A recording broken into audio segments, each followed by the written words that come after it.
friend Comparga. Just think about how much I can help. What? I've seen the last of you. That is to say, we meet again. Oh, come now. I'm sure we can reach an agreement that is to everyone's liking. I'm prepared to offer you an exclusive, once-in-a-life... Thank you. That insistent Ferengi has been trying to make new trade deals with us since he first visited our system. Oh, everything he tries to sell is either thank you, it's good to see you again, and under much better circumstances. You'll be happy to know that our star remains stable. The decision to explore was somewhat controversial, however. Many Lukari were resistant to the notion. We settled this moon long ago, after we were forced to leave our... Still, the exploration initiative passed. Considering my experience, my people have... Our ship is ready to go, and you are. For our maiden voyage, I've chosen a star that is close enough to be within reach, but still just outside the area of space that you've explored. And obviously one that we haven't visited yet. This isn't over. Believe me. The next deal we make will be on my terms.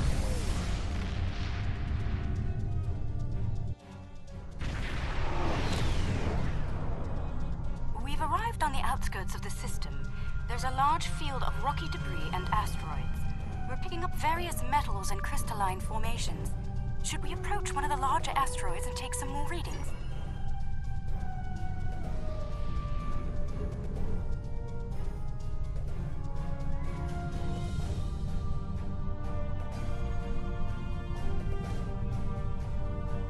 Scanning in progress. Readings coming in now. Large quantities of silicate, hematite, cadmium, iridium. Crystalline structures appear to be the result of deposits created under a heavy impact. Perhaps as that sensors are picking up some movement on the far side of the asteroid. Not simple orbiting debris either. They're beautifully intriguing. The Gekli communicate using radio waves and feed on dust particles and energy emissions. And...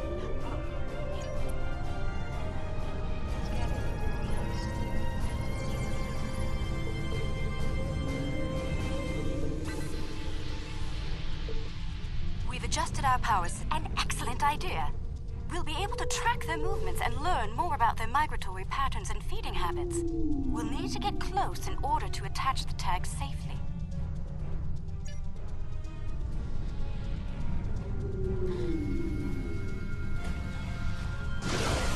Data's coming in from the Gekli. I'd like to expand the number of tagged subjects to optimize data collection. Let's get close enough to slip in with a pod and join them in their swimming.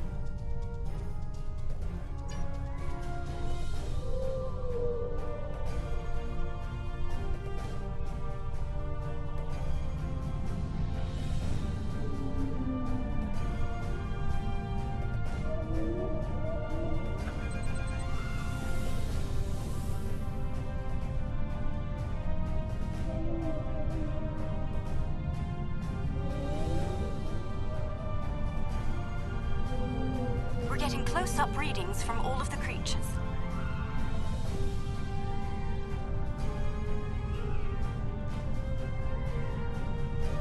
They're treating us like one of their own.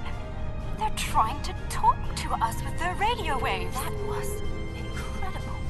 What a singular experience. We've spotted a larger group of them in an area not too far.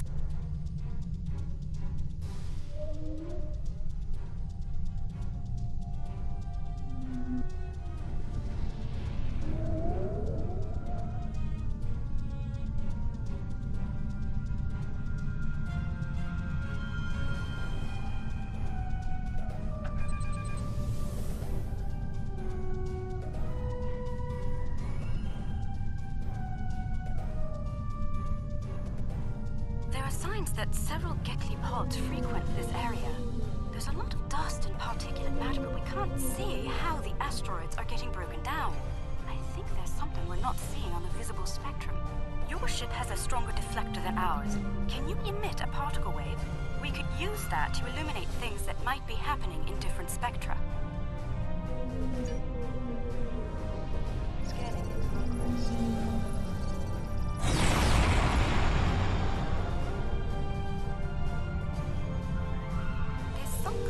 Subspace shearing here. It's causing cosmic strings to snap off and break up the asteroids. That must be why the Gekli feed here. There's plenty of particulate matter for them to consume in the debris fields. I think we've collected some solid data here. We're ready to move on when you are.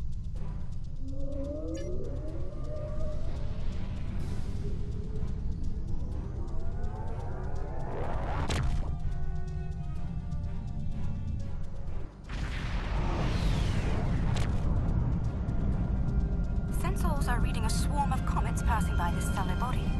They look to have an orbital period of about 173 of your standard years. I'd like to know if they came from outside of the system and were caught in its gravity, or if they originated here. Shall we take some scans?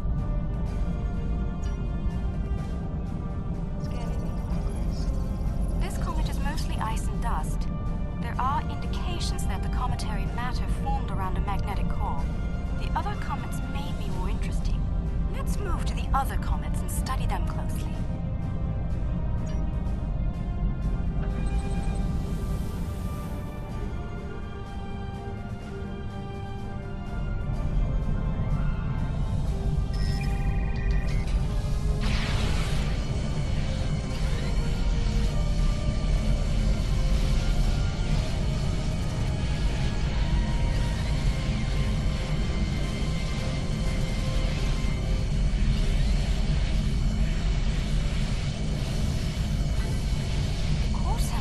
Signs of magnetic radioactive matter.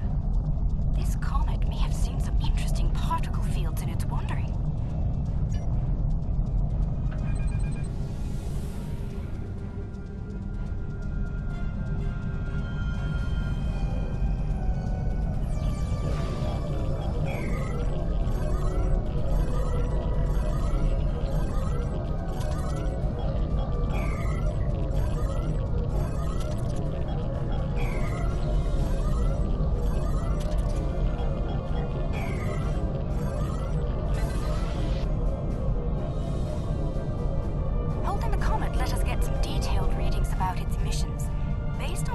Of its silicate crystals, it's been in a pattern. It picks up energy from its trip near the star, then loses that energy as it loops past the planets. It's like ice melting and refreezing, but it seems to lose a large quantity of energy all at once near here. I'm not sure why. The radioactivity should be steady. These comets seem to have a long orbit that coincides with the orbit of a Class A planet nearby. I'd like to launch a probe and see if the cometary movements have had any impact on the planet.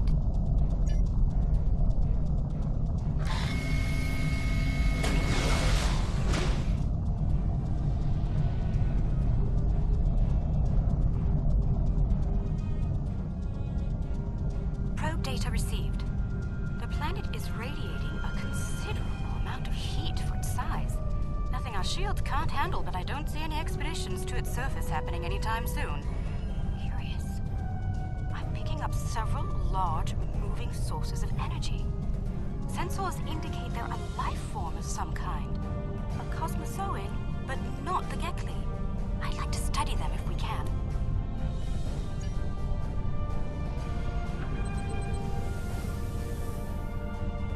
The planet is geothermal in nature. Its surface is partially molten.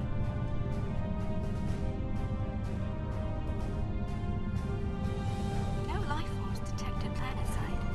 Then again, it is rather warm down there.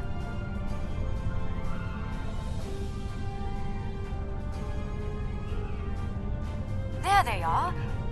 Magnificent, aren't they?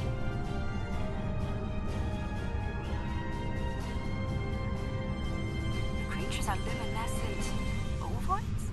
I'm not sure how to describe them.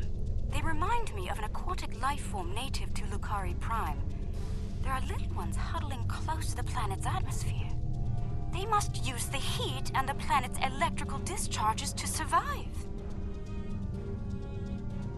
Interesting. These life forms were encountered by the USS Enterprise D on Deneb 4. Someplace called Farpoint Station. They haven't been seen anywhere else since. You shouldn't harm them or their young. Let's transmit a greeting, then be on our way.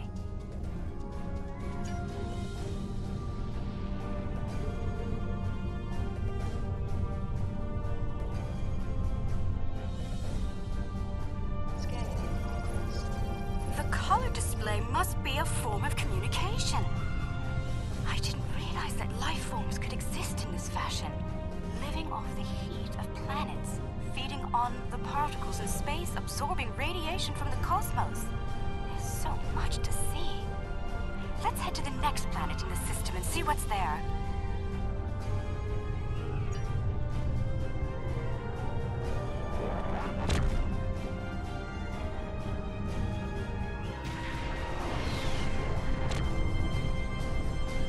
Are you seeing this?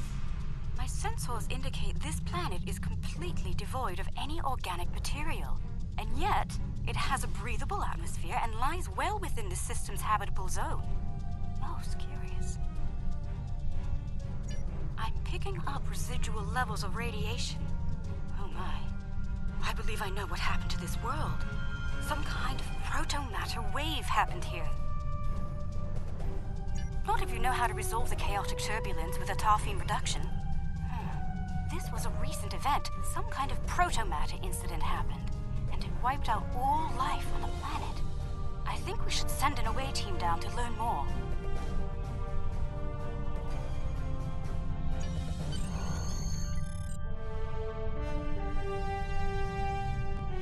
Oh, not sure I'll ever get used to transporters. Let's see. Initial scans suggest this area used to be inhabited, but I can't find a single trace of organic matter. None. I see some carvings on those canyon walls. Let's take a look.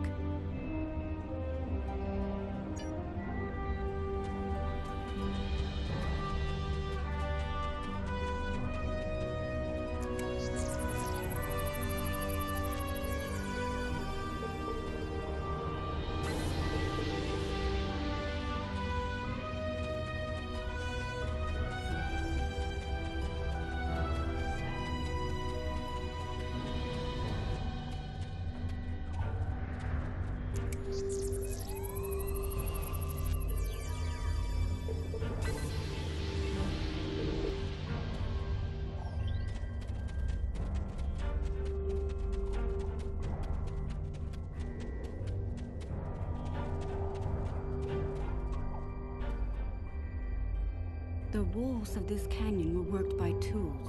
I'm sure of it. Sentient life forms lived here. Until the proto-matter detonation.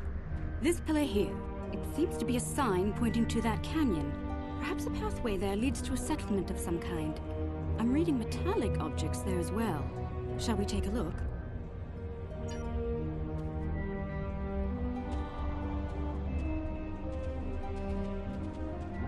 Look, there's some kind of large structure further down the canyon.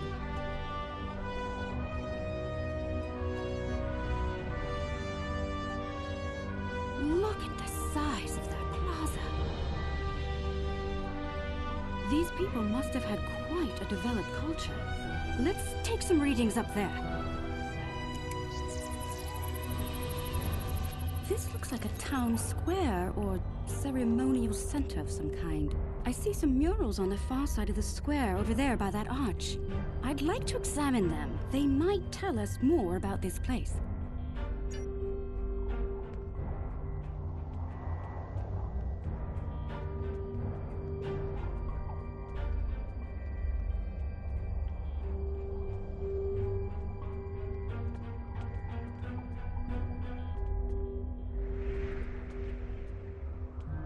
These murals depict people bringing some objects to this place. Crystals or gems, I believe? They built their settlement around this site. I believe it was a place of great significance to them. The next mural may hold more clues for us. Let's have a look.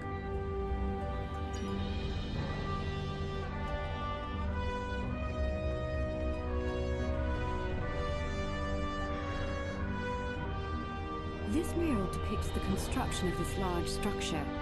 I suspect it was a temple or a place of contemplation for the people. The crystals were revered by the locals, perhaps even worshipped by them. We'd better have a look at the next mural, don't you think?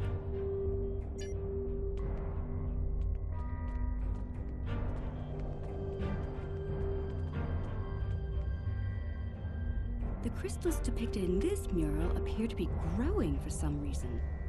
I wonder if this is a symbolic or literal representation of events. Perhaps the structure needed to be modified to hold the volume of crystals they collected over the years. Quite the enigma we found here. I suspect there's more to be found inside. Getting there will be a challenge, however. According to my scans, these pillars are connected to some kind of massive mechanical structure. Probably the peak of technology for these people. I believe it's some kind of opening mechanism for the structure's door. We could probably force it open, but that could damage the structure, and too much force could even collapse it entirely. I suggest we create a holographic forensic reconstruction.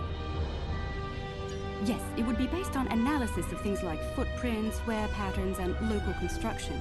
We can learn what people did here, how they went about their lives, and how they made the device work. We'd be watching a replay of history, roughly speaking. Let's start by gathering information from relics and leftover traces of the people who once lived here.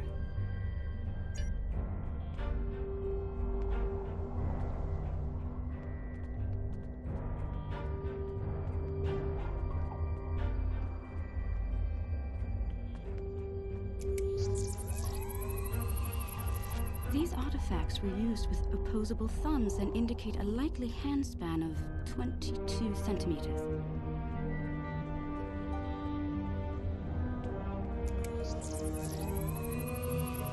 Based on these footprints, these people had a stride that places them at about 1.6 meters on average.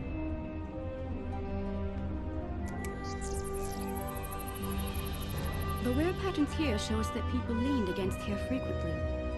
This was a meeting and gathering area. Strange. These relics should be covered with dust and sand, worn away by time and wind. But they're all uncovered. No organic matter left, and everything left behind in its place. Frozen in time, like... Yes, the evidence seems clear. The proto-matter detonation happened only weeks, perhaps even days ago. We're going to need to make an accurate simulation to continue our studies here.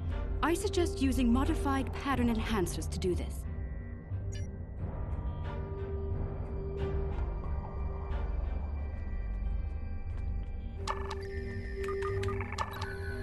Enhancers online.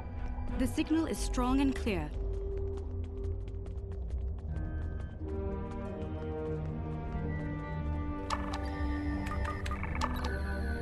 Two down, two to go.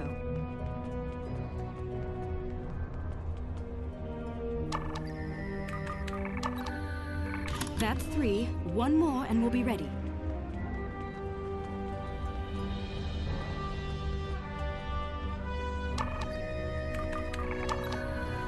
That's the last one. All enhancers online and standing by. All right. The enhancers should give us a pretty good image range. Your tricorder can then act as the center of the network control for the enhancers.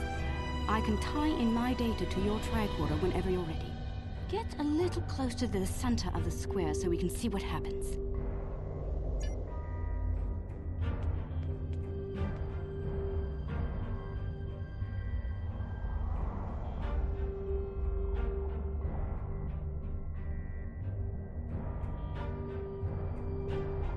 Note that the alien is using the pillars in a specific order.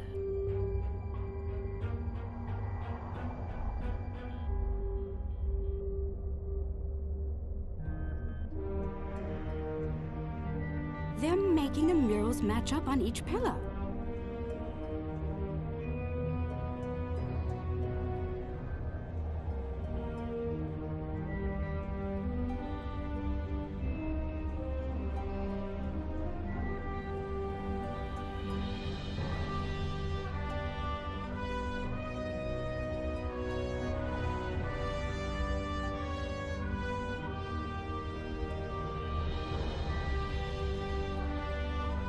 looks like some kind of functionary, priest or bureaucrat, I think, would unlock the door by turning the murals on the pillars.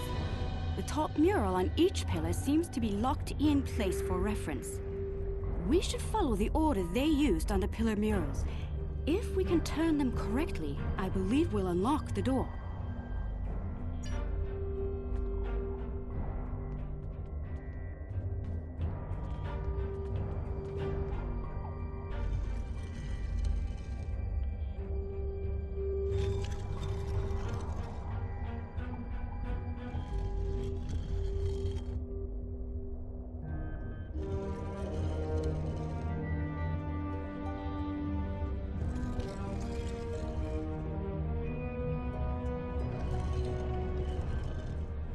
Do you hear that?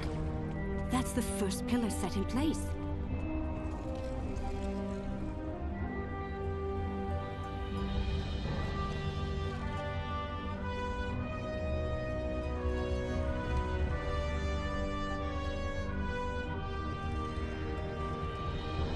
That's 2 pillars set into place.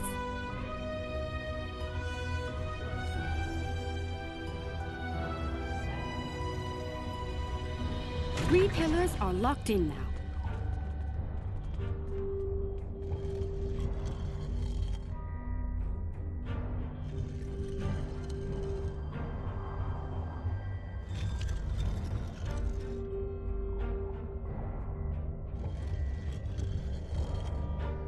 That's it! It's working! Well done! Shall we see what secrets this building holds? I think I see another mural inside the doorway. We should take a look at it.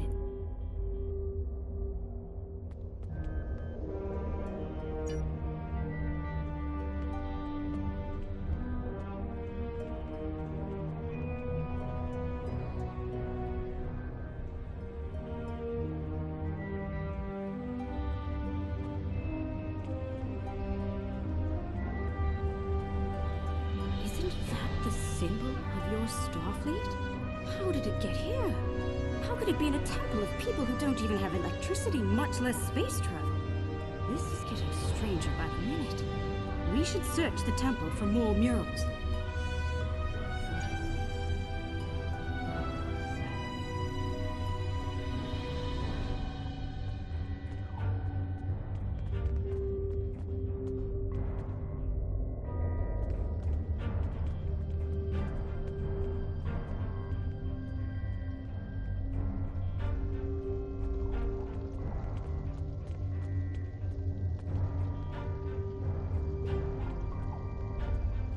Those people in the picture, they don't look like the others. What happened here? If Starfleet officers contacted this civilization in the past, why wouldn't you have a record of it? We should head deeper into the temple and continue our search. I think the panel on the wall here can be pushed to open something. Those inner doors across from the panel are opening.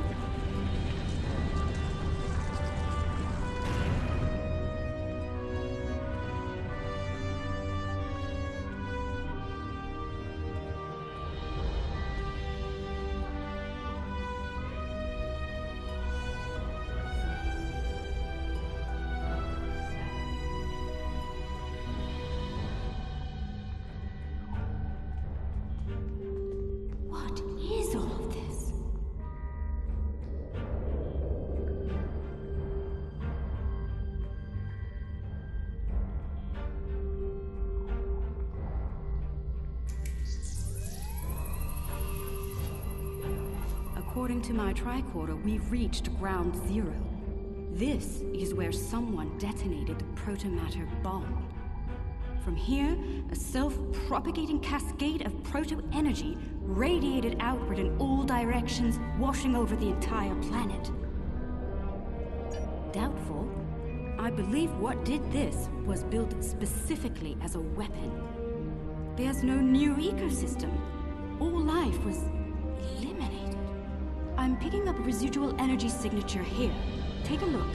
16-centimeter wavelength with a slight kaon leak. I've seen this before. It's a byproduct of Zenkethi technology.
You're trespassing. I'm claiming this station as salvage, along with everything in it. A piece of history like this will be quite the vacation site. Experience life on the final frontier at Modron's K-13. But I digress. Unless you're here to discuss leasing opportunities, I suggest you beam off my station. Careful. This old beauty needs some serious repairs. It'd be a shame if something happened to you, or the active stasis caused by friends fell on. Fair warning. My Gnostican gods aren't very fond of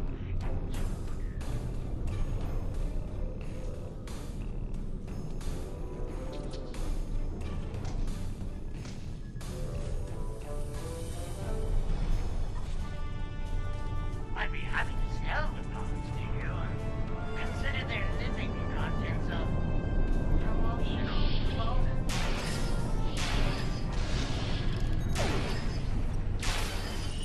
Personal shield losing power.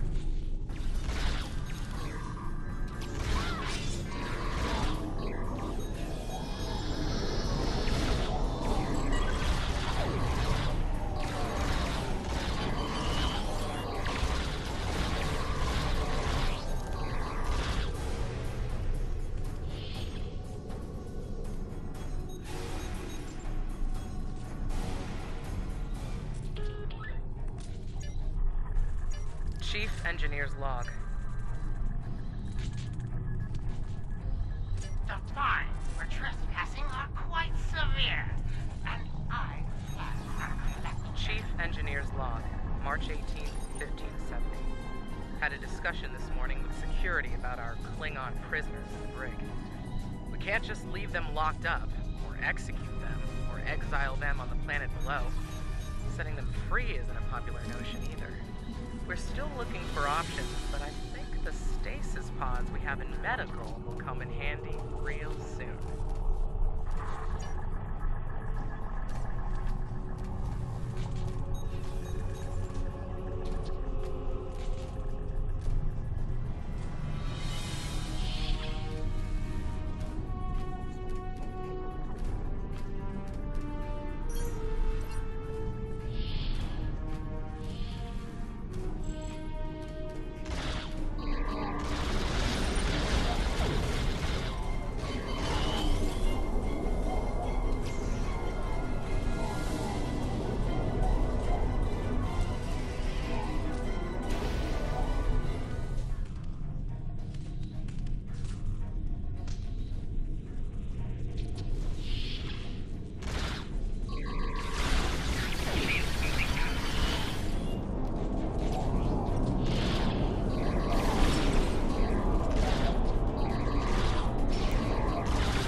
April 17th, 1570.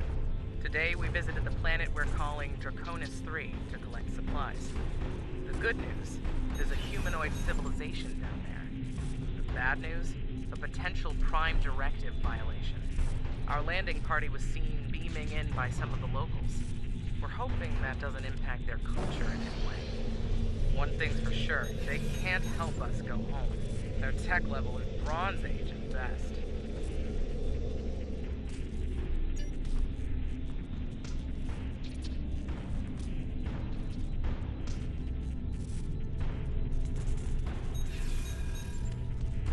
Trying my patience is going to cost you dearly.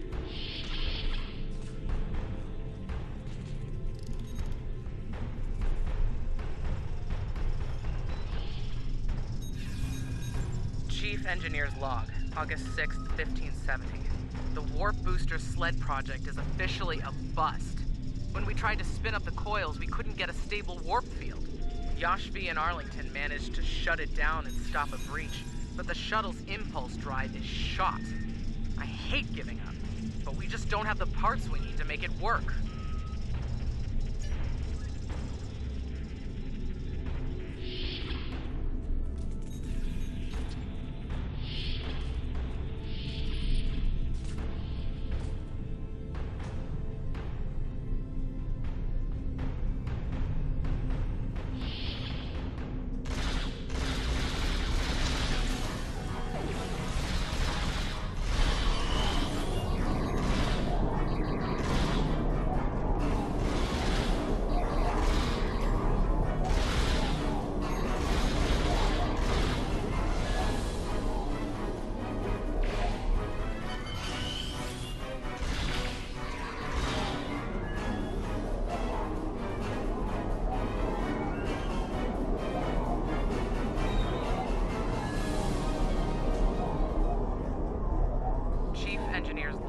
July 9th, 1571.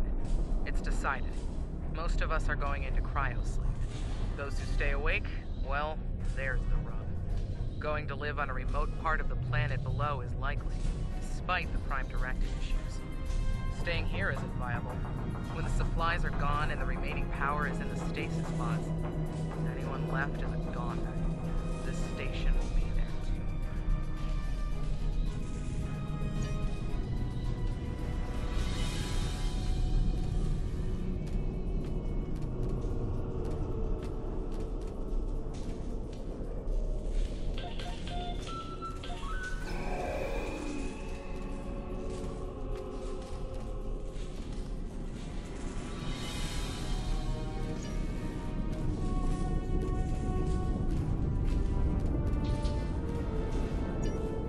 Engineer's Log, July 26th, 1571. Most of us went into stasis this morning. There weren't enough pods for everyone. 3 of us had to stay awake. We drew lots. Tavon, Sheridan, and I were the lucky winners. Since we're out of options, we've decided to go native and live out our lives under Draconis III. Hopefully, one day our records will be found, and the people of Station K-13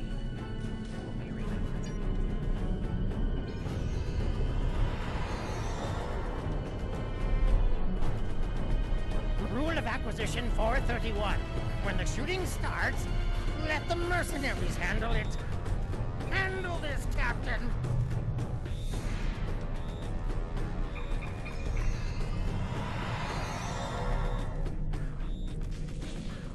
The Prime is trespassing. The sentence is flat.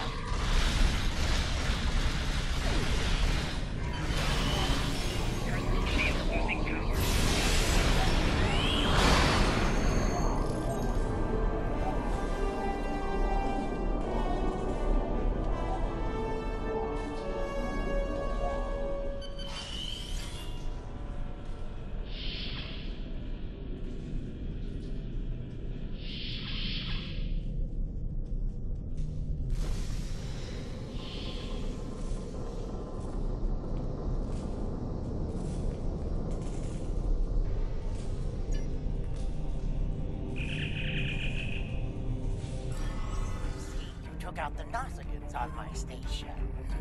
I'll just add their fees to your tab. I do hope you're good for it. Otherwise, I might have to take possession of that pretty ship of yours. Come to think of it, I'll be taking your ship anyway.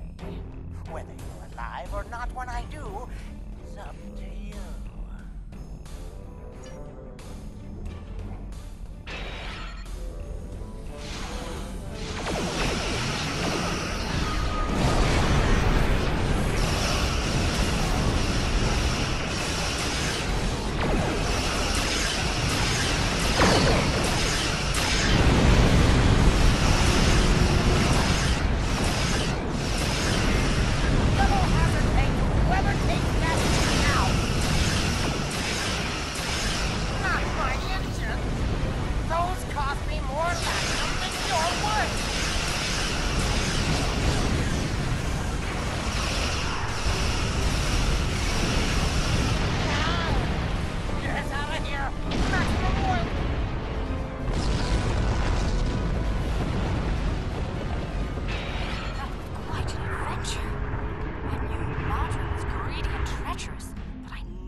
Out here, and for the better. Indeed. I'd say our first flight was a success. Now we need to share our discoveries with everyone back home. I hope today's events will convince my people of the continued need to explore and to be part of the galactic community. With luck, we'll do this again sometime, and soon. On behalf of the Lukari people, thank you.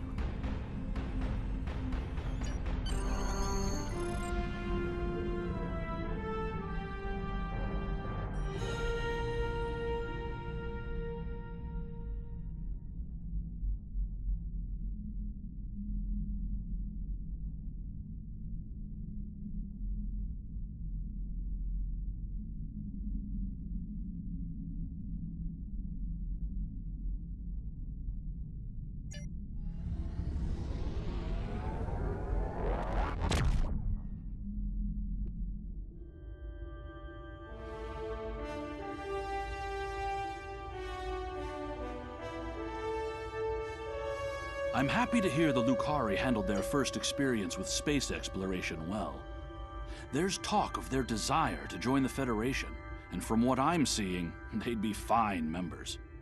The mystery of Station K-13 has been solved, although the past violation of the Prime Directive by some of its personnel is a concern. Hopefully the crew preserved in stasis pods will be able to shed a little more light on that situation. Finally, this news of a Zenkethi protomatter weapon is disturbing. I'll be looking into it from all angles, diplomatic and military in particular. We've fought a war with them before, and I'd prefer avoiding another now.